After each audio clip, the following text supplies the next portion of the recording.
झट्ट हेर्दा यस्तो लाग्छ यो ठाउँ नेपालमा होइन, कुनै विदेशी स्वर्गमा छ। तर होइन, यो हो रारा।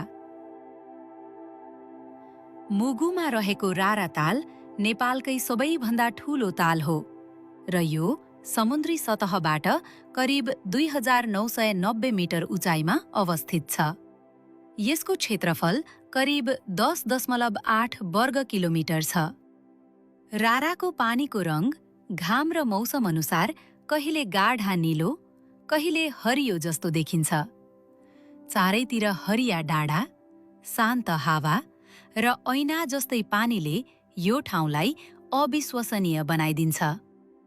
यो ताल रारा राष्ट्रिय निकुञ्जभित्र पर्छ, जहाँ रातो हाब्रे, कस्तुरी मृग, हिमाली कालो भालु जस्ता वन्यजन्तु पाइन्छन्।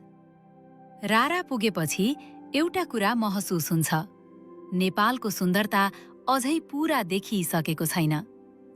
केही ठाउँहरू केवल हेर्नका लागि होइनन्, जीवनभर सम्झिनका लागि हुन्छन्।